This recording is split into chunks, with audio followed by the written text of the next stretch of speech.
Woman of Culture 365 presents The Mia Allman Show, hosted by yours truly, Coach Mia, a certified master life coach, health advocate, self-empowerment educator, and now, here's Coach Mia. Welcome to another special edition of our three-part documentary entitled The Choice to Live, of Warriors of Hope and Wellness, in raising awareness for Mental Health Awareness Month in May, brought to you by Ribbons of Survivors 365 on The Mia Allman Show. I will be your moderator for this show. During National Mental Health Awareness Month, I encourage you to take part in the conversation about mental illness and to raise awareness. Now, I'd like to introduce two of my hosts for this evening's show. They're both self-empowerment educators, straight talking, and life coaches. First up is Leonard Burge, a soul therapist, a psycho-spiritual coach, consultant, author of the book, Dis-Ease is the Cure. And he's also Dean of Quayle Works and advisor, producer, assistant writer for Glow shows as well as our special shows. Lenny, welcome back. Thank you so much for having me back. Appreciate it. Well, thank you. Welcome back again. Next up is Sophia Green, aka Sophie G. She is a certified life coach, life purpose, and forgiveness life coach, producer and host of the Sophie G radio show, co-host, assistant writer, producer of the Glow shows, and our mental health documentary series. Sophie, welcome back. Hi guys. Hey Glow team. Now, can you both share a quick recap, starting with you, Lenny? Okay, before I give you the brief recap, let me speak from the psychological, the psycho-spiritual point of view that I've learned from some of my mentors. And it may be helpful for those who know of anyone thinking of suicide or themselves have contemplated suicide. The inner thoughts of the suicidal person is that when they die, the whole world dies. Therefore, there's no need for too much consideration about who comes after. We'll get into that later. But some very beautiful points came out. And I'll start with an overall point. You know, disease as we know it in this world, and our communities lead in the three main diseases: heart disease, diabetes, high blood pressure, and heart and cancer, and a host of other diseases. But that's not the only disease that we suffer from. I authored a book called The Dis-Ease is the Cure. And believe it, oppression, suppression, poverty, all of those things are dis-ease. And one of the things that we came out of the last session was that there is, in fact, an emotional component of dis-ease which contributes to thoughts of suicide in those who contemplate it. And it also came out that suicide is not just that one final act, but we can actually live our life in a way that we're dying slowly instead of in one bang. It came out that some of our guests, and a lot of people can probably identify with this, have been bullied in life, maybe have had speaking disorders, stuttering, people making fun of them, and the trauma coming from domestic violence and abuse, emotional neglect, eating disorders, deaths in the family. So these are all contributors to the decision to take one's life. However, we should be aware that there are resources available that we may not even be aware of. There are resources, there are hotlines, there are friends, there's therapy that's available, even for people who can't afford it. Even some of your hospitals and clinics have resources available. So it's very important that families take notice of what's going on around them with the people who you love so that you can see the signs. And I think hopefully in today's session, we'll get a little deeper into what signs can you see within yourself, but for our audience, in yourself and others in the community that are alerts to you to do something that would avert these catastrophes of suicide. Thank you. Yeah, and again, if you missed last week, we had some really intense conversations, and we had Ruby. I'm gonna call them by first names, and Dawn Hewitt, and Ruby Mabry, and up to actually Doc, who was on as well. And some of the takeaways that I will share is that the American Association, it's been documented that there's 1 in every 5 persons in the U.S. that actually is suffering from mental illness or mental wellness issues, and even contemplate suicide. The fact that one of the things that we discovered is that, we heard Brother Lenny talk about dis-ease, that if persons who are actually suffering with any kind of a disease, especially if it can be life-changing, it usually contributes to the mental health and wellness, and even lead to those kind of thoughts because of their health feels so deteriorated. They usually feel so helpless and useless. We heard the fact that you can't, I think it was Ruby who said, you can't heal what you can't reveal. Just simply and remember that behind every depression, there's actually someone who's wearing a mask. So with that being said, and we're going to jump right into it because we've got 2 really, really, really special guests that's coming on, and they're going to be sharing their stories with us as well, is to remember that however you feel right now, if you're watching this and you know that you are concerned about having these kind of thoughts, we encourage you to keep logged in, keep tuned in to the rest of this program today and what's to come next week, because there's something in it for you. Call your friends and tell your friends to log on. And remember, excuse the children who are in the room right now who may be in earshot, because the content of this show is actually for adults only. Right, Mia? Yes, definitely. Thank you both so much. When we think of the choice to live, it's very personal to me because mental challenges affect some of my close friends, colleagues, associates, family members, and I too face mental challenges and had thoughts of suicide. Now, let's take a quick break, and when we return, Lenny will introduce our first special guest who has been to the edge and back several times. We'll be right back. The Jamaican American Association of Central Florida invites you to join us as we celebrate Caribbean American Heritage Month on Sunday, June 11th from 4 till 6 p.m. at the Silver Star Christian Church, 7510 Silver Star Road, Orlando, Florida. There will be refreshments, music, entertainment, prizes, and lots of fun. If you have a special talent and would like to take part in our talent contest, please complete the form on jaaocf.com.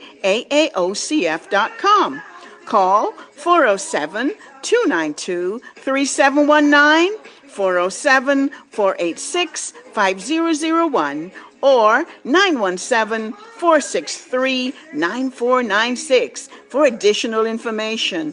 Best of all, admission is free and open to everyone. Please consider becoming a sponsor or a donor by visiting jaaocf.com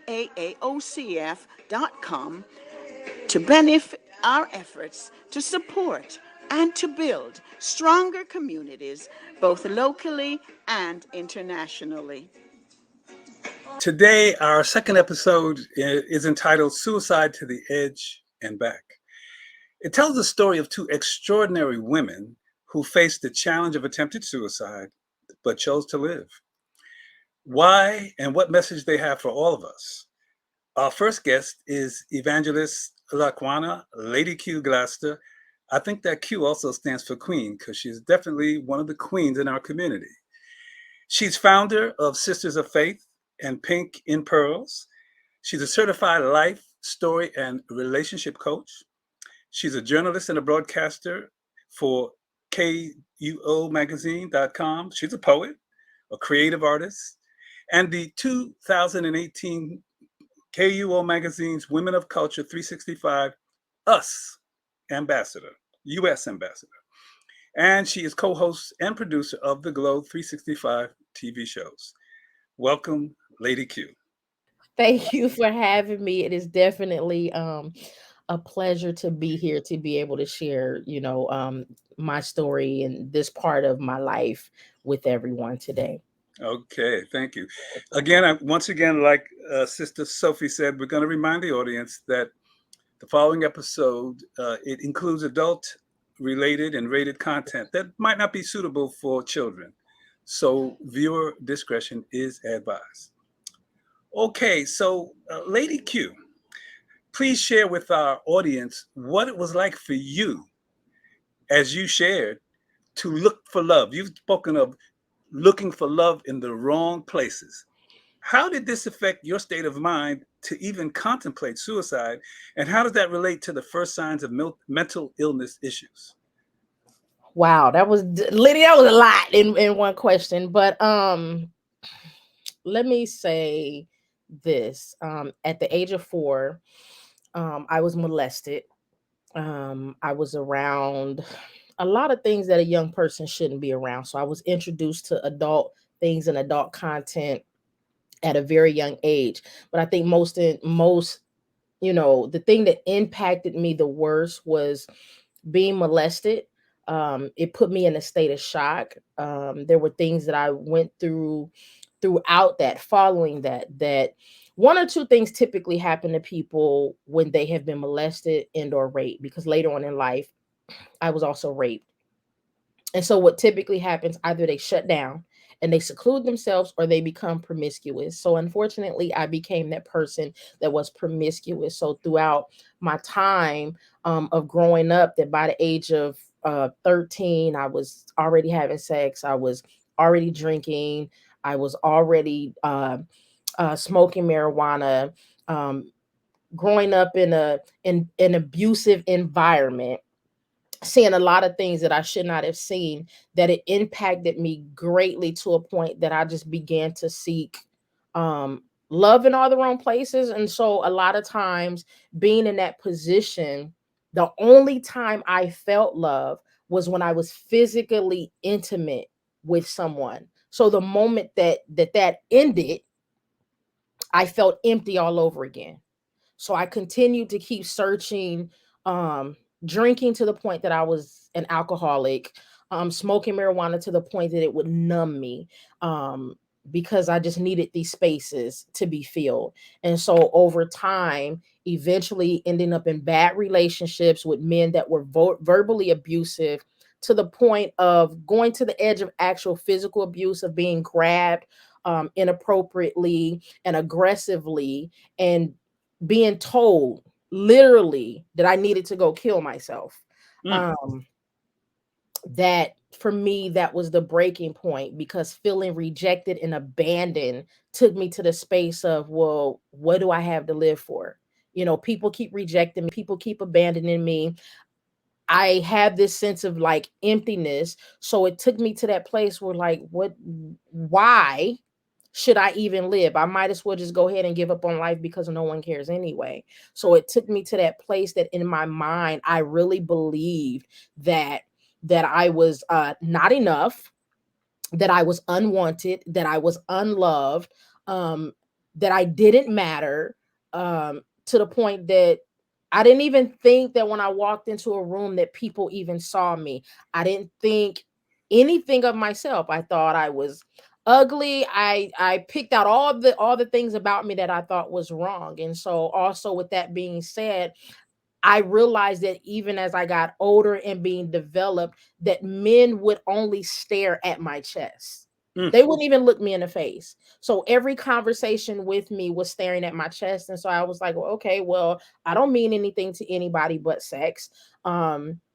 And again, by me looking for love in all the wrong places, I gave in to the wrong type of men. I found myself with the wrong type of men over and over again who were verbally abusive. So I ended up just in my process of attempting suicide to just go ahead and take these pills and consume as much alcohol as possible, and even prayed for God to take my life. And it wasn't that I wasn't even in church. I was going to church. And so even around me, people would always say, well, all you got to do is pray about it. Just pray about it. Just pray about it. Got to take care of it, or those are just demons in your life that you need to pray about. But the problem is that no one was teaching me the steps so that I could get healing, so that I can get through. So I was in a place of bondage at the same time, and I didn't know how to get out. And for me, praying wasn't doing it. So I just decided, well, then no one, even the church, don't care. So I might as well just be done. Mhm. So that leads me to the next question, which excuse me, which I think is a very deep issue. If you mentioned the men would look at you, but they wouldn't look at you, they look at your breasts Yes. as if you were your breasts. And that leads me, in other words, the breast is part of your costume. Right. So what I want to ask you, you have said that to survive, you've had to build a healthy sense of self. Right. But many people see the self as merely being the mind, the body, your personality, your accomplishments, your possessions, your Right. bank book. I would like you to share with our audience your thoughts about a deeper meaning of the self, and how, if people had a deeper meaning of the self, it could deter people from dangling on that edge of suicide. Wow. Yeah, that's a it's a deep one. Because oftentimes people don't come to a deeper meaning of their self until they're like later on in life. So with that being said, for me, um, it's knowing who I am internally, not just I know what I look like on the outside. I know when I get dressed what I look like, and I know what I look good in and what I don't look or what I feel like I don't look good in, right? So to go deeper than just the outward appearance is one, my relationship for me had to be very important as far as my relationship with God. I had to have that intimate relationship with God. So for me, it was, who does God say that I am? Mm. So, in understanding that, who does God say that I am? God says that I am more than a conqueror. God says that I am victorious. God says that He's given me beauty for ashes, which means all that I have gone through in my past and all that I've been through doesn't necessarily make up all of who I am. It has taught me the decisions that I need to make in life, and who do I allow in my space, right? So with that being said, those things that I have gone through in life, God is saying that you don't have to stay in that place because I have a better place for you. And also, not only that, learning to love self, because the first thing that God says is that love your neighbor as you love yourself. So loving me first, treating me, having to be the priority, because a lot of times when we are in that place of dealing with abuse and rejection and abandonment, what we're often dealing with is the labels that people put on us. This person said that I'm not enough, but God says I'm more than enough. This person says I'm worthless, but God says I'm far more worth rubies and sapphires, which means I'm priceless.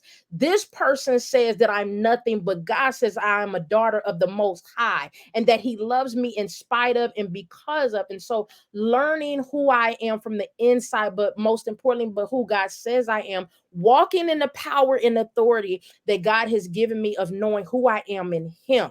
So when I know who I am in Him, and I know all that God has placed inside of me, then there's nothing that man can do to place a label on me, making me think that I'm something that I'm not. So, most importantly, know who I am in God, and knowing myself internally and loving me to the fullest, and knowing not only am I enough, but I am more than enough. I may not be enough for the person that I'm engaging, because what I am projecting or giving or sharing, they refuse to accept it. But because they refuse to accept it doesn't mean that I'm not more than enough. Thank you so much. You've actually said that you've actually tried several times to commit suicide. Yes. Can you please share with us at least one or more cases? In at least one or more cases, what was the moment of truth that led you to decide to not metaphorically pull the trigger? You could have pulled it and gone all the way, but you didn't. Okay. What was the moment of truth in some of those cases? Wow. Let me share first the worst case of me attempting suicide is I consumed as much alcohol as I could consume and taking a handful of pills. And there was a friend of mine that lived with me at the time. She wasn't supposed to be in the house. She was supposed to be gone for the weekend, and she so happened to come to the house.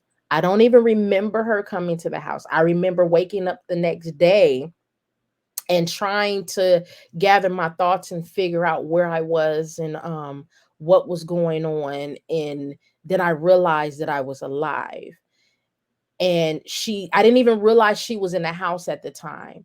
And so I went to go into the room and I heard her and I asked her what happened. And she expressed to me how she force fed me for me to regurgitate whatever it was that I consumed. And had me in the bathroom, um with my face in the toilet bowl half the night. I don't remember anything. I don't remember her coming in the house. I don't remember any of that. And so following that, it was about a week later that I went to attempt suicide again, and she looked me in my face. And at the time I was a single mom and my son was 2 years old. So she said to me, she said, "Do you believe that anyone can love your son greater than you can love your son? Do you believe that anyone can replace you as his mother, regardless of your flaws? Regardless of your flaws, can anyone give to him the unconditional love that you can give him?" Mm. And it was in that moment that it broke me down, because there was not at any point that I attempted suicide that I actually thought about my son. I didn't think about where he was going to be. I didn't think about who was going to take care of him. It Mental illness is it's so severe that even those that are closest to you, you don't even think about. So I had no concept. And in that moment, I realized that if I was to take my life and was to be successful, who would love him? Who would give him an unconditional love? Who would give him what he needed as a mom? But not only that, all of his life, he would think, my mother didn't love me enough to stay for me. That for me was the wake up call to realize it's not worth it, because I know what it felt to be rejected and abandoned and unloved. So my son would then be facing the same thing, not just in thought or emotion, but in the literal sense. And I didn't want him to even feel a fraction of the pain that I felt. So that was initially my wake up call. Okay, that really does support what many different therapists have said around the world, and that is that uh, it's not just about you, just not just about us. No.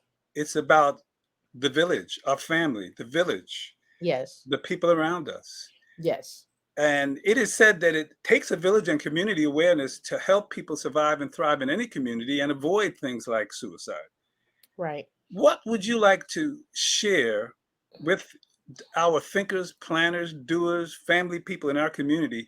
What would you like to share with them that they can do to foster a deeper meaning of self, because you spoke about, as you put it, that extra inside of you. And Right. you've explained this very beautifully in terms of that spiritual dimension. So what would you like to share with our thinkers and planners and doers and family members, uh, what they can do to help deter people who they love, including themselves, from all forms of self-destruction, Right. especially dangling on the edge of suicide? First and foremost, is to be present. The biggest thing that I realize a lot of people have made the mistake. We want to tell people what to do, but we don't want to be present with them through the process. And so a lot of times we have to be present with that person, allow them to feel whatever they feel. The one thing that I share with everybody, no one's feelings is wrong or right. They just are. Right. And so with that process, I also share with people that I even now mentor and counsel to get a journal and write down where you are and how you feel and have goals. What is your goal just for today? What would you like to do for today? So when we're talking to people, ask them, what is one goal that you want to achieve in the next hour or within the next 24 hours? And walk through them with this process. And it's not going to be easy and it's not overnight. So, therefore, we also have to have patience with somebody that's dealing with mental illness, that's possibly facing suicide. Do not brush that person off when the signs are there. Don't ignore them. And definitely, do not, which is one of the biggest mistakes that we make, because we may be hurting for that person. We have a tendency of yelling at them and calling them selfish. And if that person's already hurting, they don't need any more negative impact. So we have to be positive. We have to encourage. We have to empower. We have to be present, and we have to be patient. Well, Lady Q, thank you so much. I would like to underscore something you said, which is so much deeper than people realize. You talked about emotions and allowing people to express how they feel, because Mhm. emotions are not wrong or right. That's how they feel. And think Yes. about this, folks. I won't say much, but emotion. If you are not in touch with your emotions, your emotion is going to be affected. You will Yeah. not be able to get in motion in a positive way. So thank you, Lady Q, so much. You are very welcome. This was everything for me. I just wanted to share this. It's taken me a long time to really openly and transparently share this part of my life, because what people fail to realize, even though you've been through and God has brought you through, the other side to that is carrying the weight of what are people going to say when you say that you've attempted suicide, because there's another aspect of that.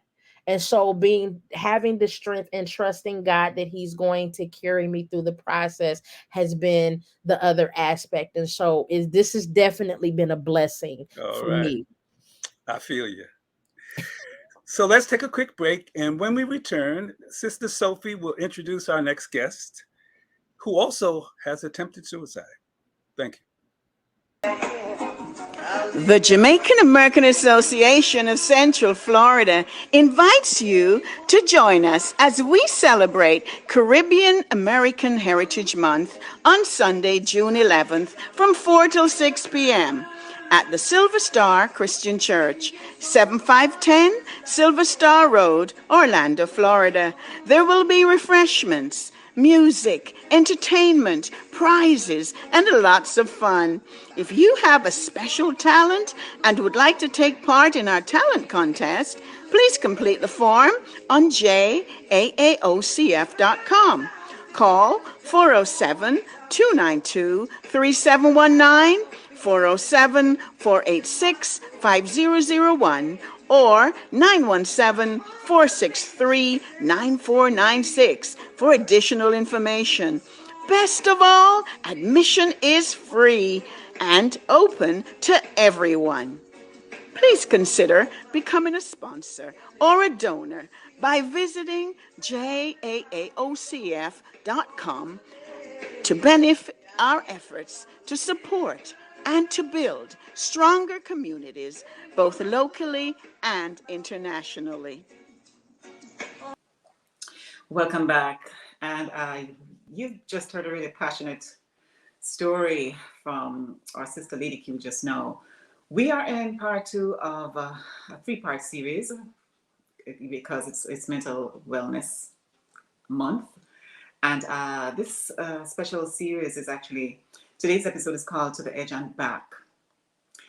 We're going to be talking with another special guest, but before that, let me just remind you that this season, this show is actually catering to and centered around delicate topics and conversations. So viewers' discretion is advised, that it is really geared towards adult listening. Our next guest is Coach Mia Mixon, affectionately called Ria. She's a health advocate, specialty and business coach, a herbalist, owner of the Tea Company, meal prepping company, 2019 Ribbons of Survivors 365, cervix ovarian cancer ambassador, and she's the owner of several businesses. We're inviting you to listen as she shares her story on what led her to attempt to commit suicide several times. Ria, we welcome you to the show. Ria, can you hear us? Yes, I hear you. Okay, awesome. Welcome to the show, sister. Welcome. Thank you. Thank you for having me. It's an honor. I know this is such a delicate conversation that you're going to be having with us, and let me just start by saying thank you for taking the time to be here and to open up to us.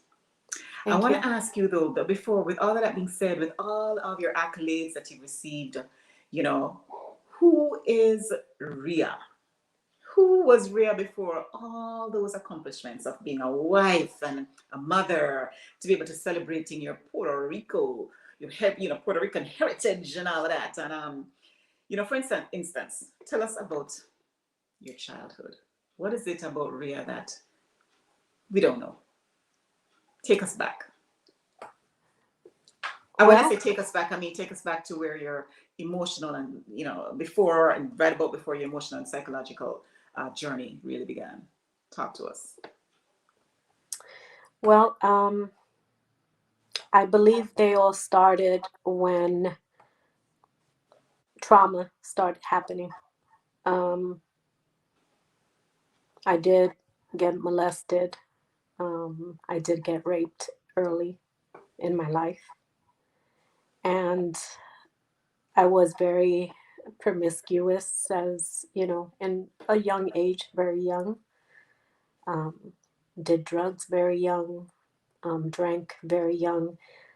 I was exposed to a lot of things that a child should not have been exposed to. Wow, that sounds kind of like similar to what Lady Q just shared, with the pattern as to what really led, how that life can affect us at early ages. Yes. Let me ask you something. Can you remember at how early it all started? Like, was there a specific moment of time that you can go back to? Like, you could say, I was age this, that led to, your first major incident that really sticks out that you could share with us?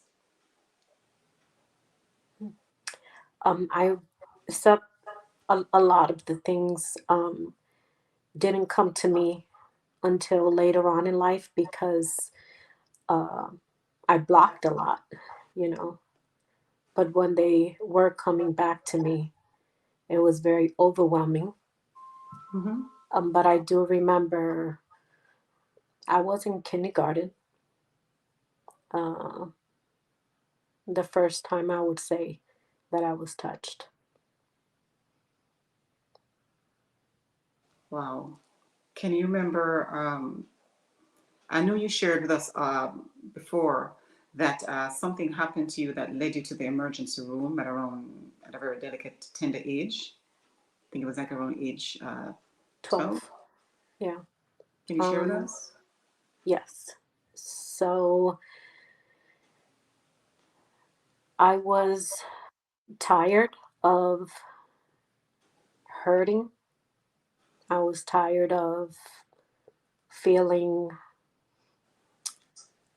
disgusted in my own skin. And I wanted it to end. I didn't want to feel like that anymore. And, I took a whole bunch of my mother's pills. And I just wanted it just to stop, the pain to stop. Wow. At age 12. Yeah. It was just too much for me. Too much. Because I kept reliving it in my head, different things that happened to me. And then even at that time, at 12, I was dating a 19-year-old who was a drug dealer, and he would, put his hands on me.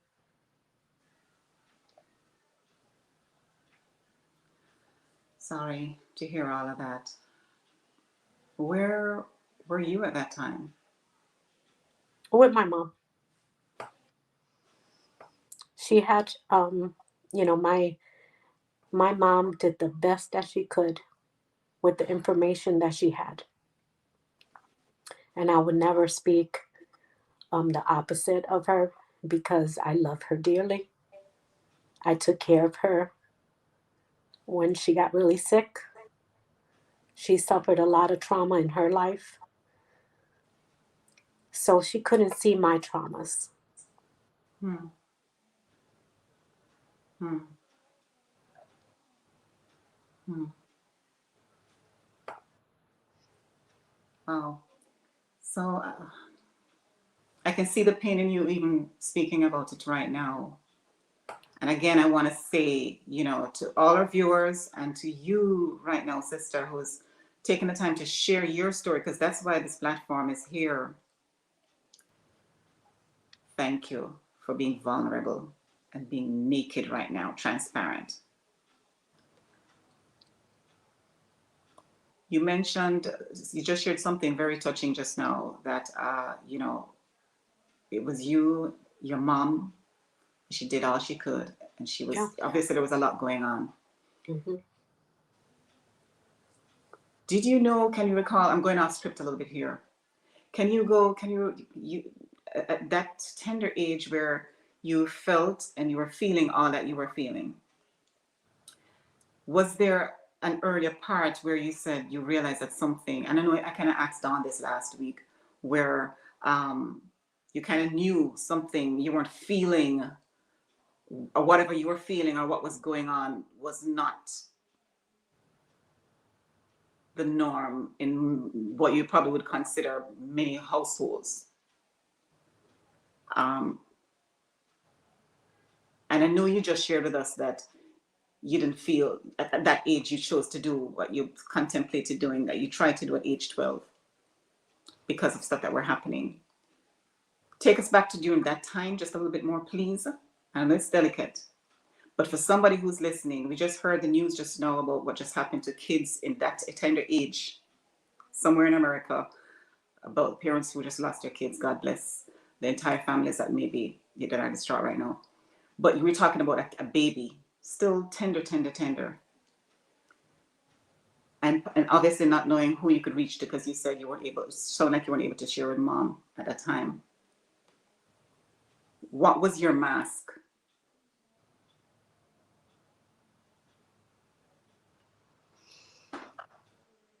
I was very quiet. I've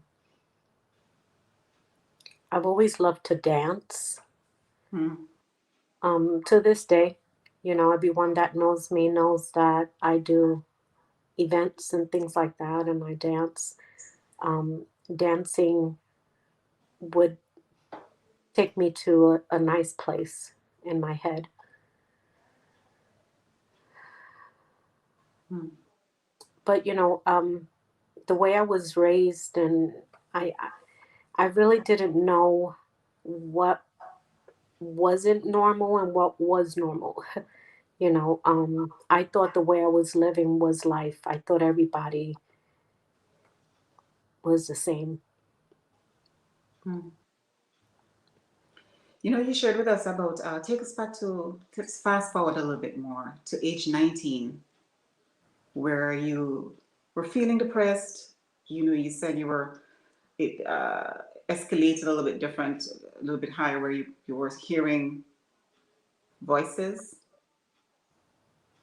And I wouldn't say that it was voices. I would say that it was me talking to myself. hmm, Pretty much saying, at the time I did have, a young child. But at the time I didn't even think that he deserved me. I wanted him to not have a mother that was hurting the way I was. It was scary for me to think that, you know, um, that I could continue living, feeling the way I was feeling. tell us about that moment that led you to. I just wanted the pain to stop, It was always, that was one of the, um, my thing all the time. It was like, I just wanted it to stop. And some days it was, really hard to bear. Um, it was almost like so many different instances happened to me. It was just taking over my head. And then, back then, again, I didn't have no one around me that could give me good advice. And I just wanted it to stop. And again, I took, a whole bunch of pills. And I just closed my door and went into my closet and I Ria, went to sleep. pause right there for a moment. I want you to talk to us a little bit more about that. Who has been sharing a really emotional story, her life with us, as to what it has been for her growing up as a child and going through all the things she went through that led her to feeling as if she didn't want to be around anymore. You know, Ria, you were telling us right before that you got up one day and you didn't feel like you wanted to be here anymore, and you walked into a closet.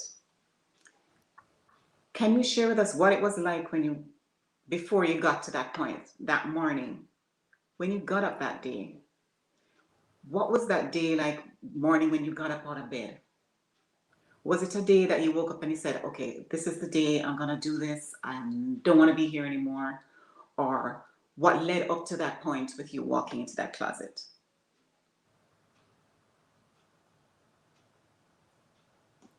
At the time, I didn't think I deserved to be alive. And that's just the truth. I despised myself. I couldn't even look at myself in the mirror without cringing. Hmm. And I hated feeling like that. So when you got up that morning, did you think that was the day you were going to be doing that? Or did something happen throughout that day that kind of pushed you to the point where, we call it to the edge? What pushed you to that edge on that day, that particular day? It was just, again, the way I was feeling. And I didn't like it. And that particular day, I just didn't want to feel anymore. Okay. So you got up, you said you took, was your mom's pills? Yeah. And you said you counted them. It was about 40, 42, something like that. Then you said you walked and you went to the closet. Can you tell us what happened after that? Yeah, I guess I fell asleep. And I woke up throwing up. My sister found me. And all I kept hearing her say is, "What did you do? What did you do?" And I was just vomiting a lot over the toilet. Hmm. I think I was vomiting for a couple of days. Okay. So you went to that emotional edge, that cliff. When you got back and subsequent to that with your sister finding you, this is something I'm going to ask you this because I know this is a question that I think me, a lot of persons who probably found yourself in your position may deal with. Was there anything that happened after that how was your relationship with your sister right before that? I mean, after that, do you find yourself where is it have you felt like you've been in more turmoil, or do you feel like you've been scrutinized or monitored more by her since then? No, because she had her own issues and she understood me.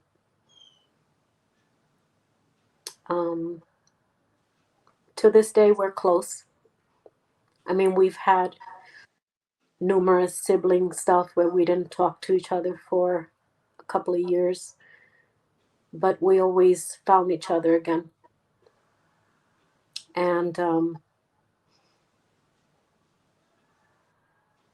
she still checks up on me. Bless her. Do you feel as though you've been experiencing have you ever experienced survival guilt because of that, because of going there and coming back and looking around you and seeing some of the things that's going on around? Have you ever experienced survival guilt in any way at all for not going all the way over the edge, completing the act? I wouldn't call it guilt. I just kept trying to figure out why it actually didn't happen, because it almost happened a few times in my life, you know. And as I was getting older, you know, I was experiencing many different things happening to me as far as like with illnesses and feeling physical pain was actually helping me at the time, because it didn't allow me to feel any hurt in my heart anymore, if that makes sense. I think so. Was that where your ovarian survival story began? A little bit before that, because, you know, I went through a lot of different surgeries, you know, in my life. So, um, I went through even spine surgery. During my time with cancer, it wasn't that I was still suicidal, but I wasn't afraid of dying. I wanted to stay alive. I wanted to fight, but I wasn't scared. I kept telling myself, maybe this is going to take me out.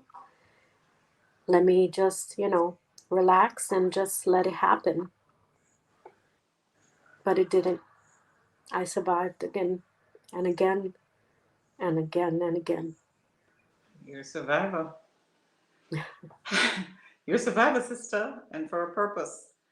And I think maybe one of the purposes is for doing what you're doing right now. I know we're going to take a quick break, but before that, because you know, and unfortunately, this is just a 60-minute show. But let me ask you something. Did you ever were you ever able to confide in anyone? Did you ever get some form of a somebody to confide in, whether it was professional or did you have a confidant that you were able to relate to? Was it relate to how you were feeling? Be your true self with? Well, I learned a long time ago that if I would have said something to someone, they eventually left my life because it was almost like it was too heavy for them. And I learned that everyone in life is not made to know the real you, Hmm. but you also know that, they're just not supposed to be in your life, if they don't want to stand by you. The couple of people that I did confide in, they left my life. And then when I did get professional help, it for me personally, it didn't help me because I used to feel worse when I left. But it was almost like, I guess it did serve a purpose because the more I listened to myself, I started loving myself more. Hmm. I started appreciating things that I did more. And it was almost like maybe I did need to hear the words that were coming out of my mouth, even though I don't think I got any help from them per se. It helped me to find me. It helped me to figure out how am I going to live with all this information in my brain, things that happened to me, and um, sometimes in the middle of the night it'll wake me up. How do I go on? And I learned that, how I react is everything. Um, I learned how to react differently instead of wanting to inflict pain, Hmm. but I've learned how to embrace. I've learned how to say, well, all those things couldn't kill me, so I guess I might as well grow up to be something. Amen. Amen.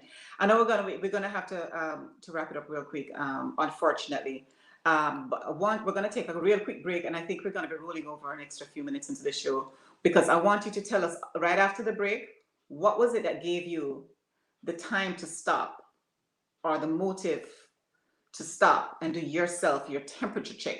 What was it that pulled you back from that edge that brought you to this point right now where you just said what you just said? Talking to Rhea, and Rhea was just telling us that it seemed as though you were able to identify, based on what you were talking just now, how to handle the situation after life experience of all those, instances. Would you say that you found what the root, what was the root, the cause root of what was going on in your life and how to deal with it? Did you find the root to the cause or the cause to the root that led you to where you are today as to how to look at things in the way in which you're looking at it now? What was your moment of truth that pulled you back to where you are right now? In other words, your wake up call. What snapped you out of it to where you are? And that was when I took care of my mom when she was going through Alzheimer's until she died. Um, my mom went through a lot of trauma in her life, and she also went through the trauma that really broke her was seeing my brother, her son, who committed suicide. So she was never the same after she saw that. And she went into Alzheimer's early in her life. And taking care of her just really changed me. I think we're just about running out of time. So normally we like to have a nice substantive roundtable. But I think what we're going to do today is just ask our two guests uh, to do the takeaway for us, meaning you've heard each other, you've experienced it. Please share with our audience. What do you take away from all that you've experienced, what you've heard today from each other? Please share with our audience what you take away from this that would help them to travel this road and have an outcome differently than the one that you had. Please. Can you start, uh, Lady Q? Yes. Um, I would say the biggest takeaway is really and knowing who you are is connecting with God and loving yourself first. Learn to love yourself first, and then someone that may be dealing with the situation of somebody who's facing suicide is to be patient with them and present with them, helping them walk through the process. Thank you. That's short and sweet. Yes. Ria? Yes. You can't blame yourself for what someone else did to you. And you got to forgive. You got to forgive yourself for, having those type of feelings, that you don't think you can live with. But as Lady Q said, you have to love yourself. And that is a journey in itself, because it took me a long time. But thank God I did. Thank you so much. And finally, I know, Mia, you've been doing some technical work, but could you please give a short uh, takeaway based upon your experience? Because you've been on this journey. And could you include in your takeaway, I know we don't have a lot of time, but that moment of truth was so beautiful when you turned the tide. Just tell us about that moment of truth and then give your takeaway. My moment of truth came with, the next show I'll be sharing, what I went through. But I actually lost all sense of reality, that I forgot I had children. And when your children walks in the room and says, "Mommy," I'm just like, okay, what was I thinking? Because that whole time I'm thinking about committing suicide, all kind of different ways possible. So that was my moment of truth of, getting me back to reality that, no, I need to live. I have to choose life. Okay. And before we go back to you and end, Mia, Sophie, give us a very brief takeaway that you have with your analytical mind. What's the bottom line that you get out of this? The bottom line is one out of every 5 person is dealing with something, and that means it's probably in your own home. If we have more than 4 people living in a home, somebody in the home is contemplating those thoughts. It could be your neighbors on the left or the right, in front of you or behind you. So just be cautious as to how we love one another, how we relate to one another, and know that even behind a smile and a dance, that there could be really sadness going on inside. And as we ask the question, the tough question, are you having these thoughts? It's a question that needs to be had. And I think if we nip it in the bud or coming bold enough to ask, just putting it out there, it's an opportunity for someone to say yes or no. All right. Or at least to get some form of response. Thank Much you. more to come on next week's episode. So what I would say is, before we ask to tell us, for our folks to tell us about what's coming up next week on the next show, I would say this: remember, mark my words, you can't kill yourself. You can't, because yourself is not your costume. It's not your person, not your body, mind. Yourself, as they said on the walls in Egypt, man, know thyself. Your divine spirit is who you are. And you can't kill that. So stop trying. Those of you who are even thinking about it. Next show is coming up, part 3, Suicide, the Moment of Truth, the choice to live. In this episode, you will hear the story of our very own coach, Mia Allman, in detail, who had thoughts of suicide, which changed the course of her life. And we'll talk about raising awareness about mental illness and other chronic illnesses, conditions with her Ribbon of Survivors 365 documentary. And finally, we want you to also understand that wellness, a life of wellness, as each one of our guests here and hosts have explained, is a key element in surviving and thriving. Mia?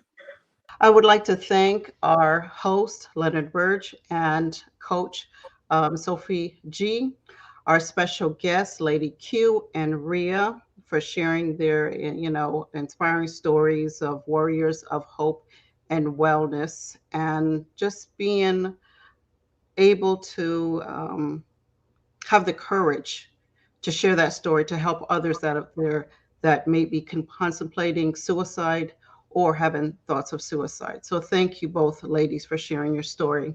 Until next time, stay safe and well, and find your glow within the mind, body, and soul. Hey, it's your girl, Coach Lady Mia, inviting you to check out some shows on Glow 365 TV, starting with yours truly, The Mia Allman Show, Holistic Health Show with Coach Dawn, Sisters of Faith with Coach Lady Q, and The Sophie G Show with Coach Sophie G. Streaming on YouTube at Glow 365 TV shows, every Tuesdays at 7 p.m. Eastern Time.